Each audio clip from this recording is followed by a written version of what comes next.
OKC. Now, let's look at what Golden State's done in the last week. They beat both San Antonio and Cleveland handily. OKC is just kind of looming out there, kind of sitting pretty. Do they have what it takes now? Are they building towards something? I've had this conversation many times, and I think it's always interesting. People who criticize the supporting cast. So Westbrook, that Westbrook and Durant have. Now, by criticizing, you mean the roster or the chemistry?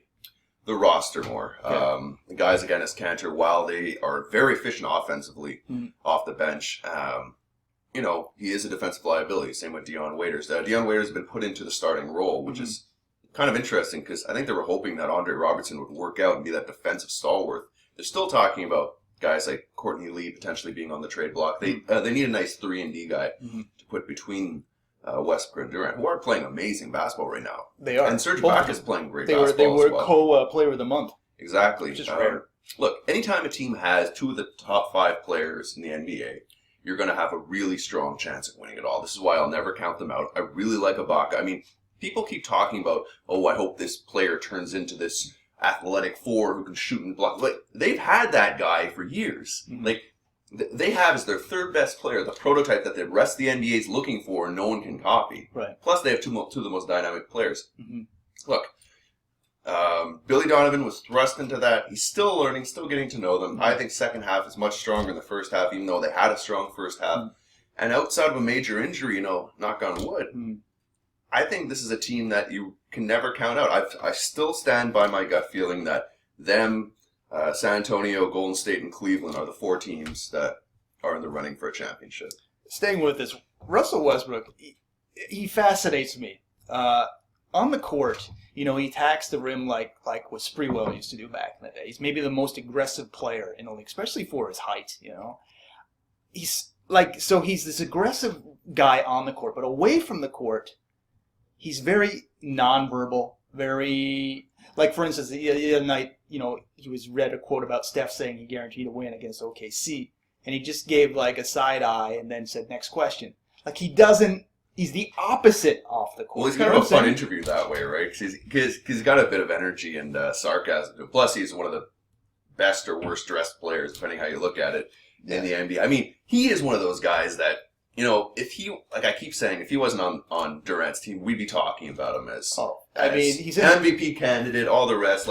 He is like the face in a weird way of the NBA. He epitomizes hard work, effort, hustle, teamwork. I mean, fashion. He's been averaging almost a triple-double. I mean, the modern NBA and Russell Westbrook kind of go hand in hand. In a lot of ways, he is the modern NBA. I mean, you can say that about Steph, too, but there was a lot of stats about, sort of things like most 20-point games, most 10-assist games kind of thing. He's doing a lot of things kind of behind the scenes, leading the league this year.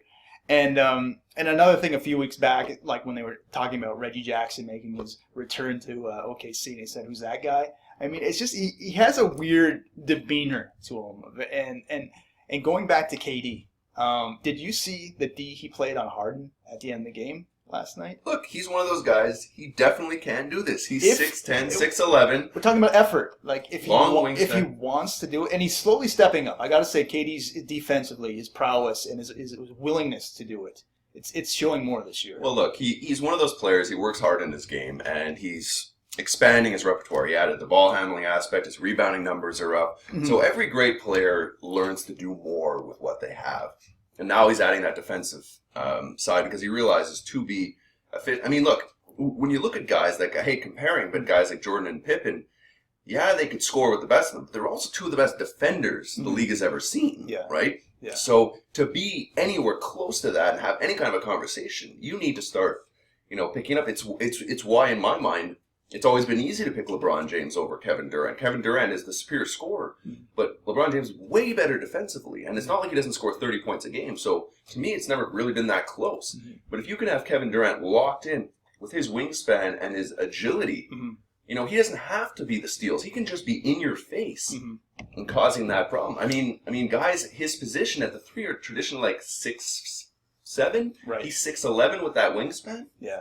I mean, he's a unique entity, and Singler has been playing really well recently. Finally, yeah. I mean, and they have so many pieces, and it's just a matter of getting them to work together. But the problem is the pieces almost need to be together as people. Like guys like Anthony Morrow and Andre Robertson. Mm-hmm. They're good at what the other guy's bad at, but they can't have them both in the corner at the same time. Right. Like, if Andre Robertson can shoot threes, they'd be laughing. If Anthony Morrow could play defense, they'd be laughing.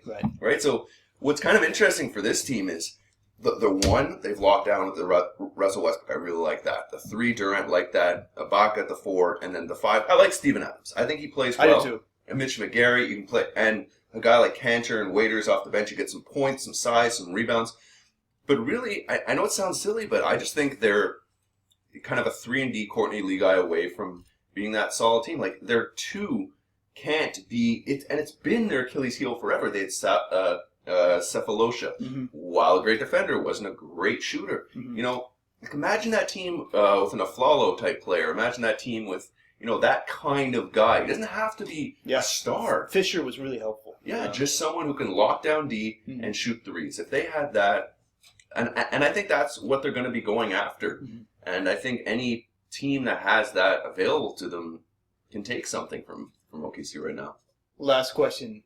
As is, do you see OKC being able to match up with a team like Golden State? Absolutely. Yeah? Absolutely 100%. For many reasons, including I think they have versatility that we don't speak about often.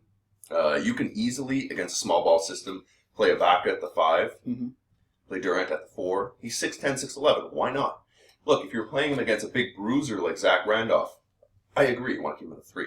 But if you're playing against a lankier guy like a Draymond Green, I have no problem playing. Yeah. Well, LaMarcus is a little bit more physical, and he'll take you in the post, but still, you know, about the same height.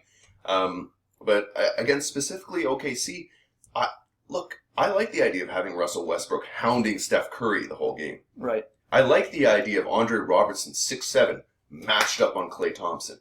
I like the idea of, you could start Andre Robertson with him. You can have waiters with them, put waiters on Klay. You know, you have these wing guys like Morrow, like them.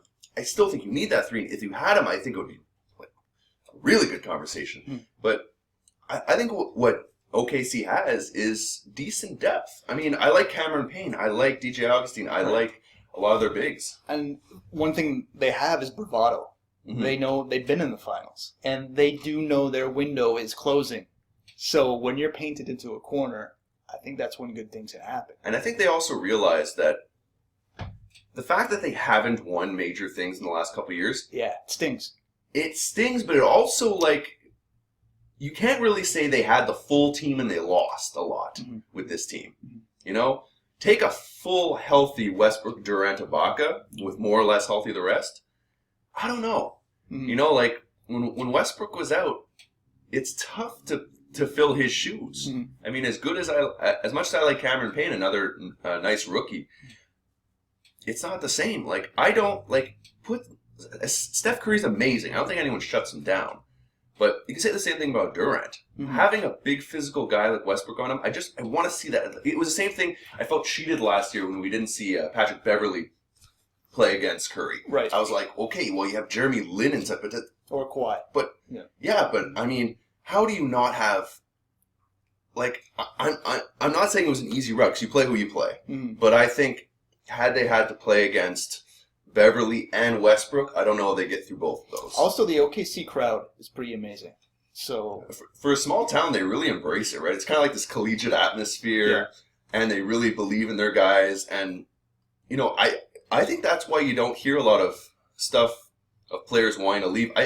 I think they're treated like gods there. Yeah, they do have a culture that's really... And they have one of the best GMs in the league. Yeah, Preston. They're still young. If you look at their lineup, most of their players are under 30. Yeah. And they also have a great budding coach. I mean, to think you can have all that youth, plus, like, how did people speak of Billy Donovan last year, one of the top coaches in college basketball? They got him. They have one of the top coaches, potentially, one of the top GMs, some of the top players. I mean, there's a lot to love in OKC.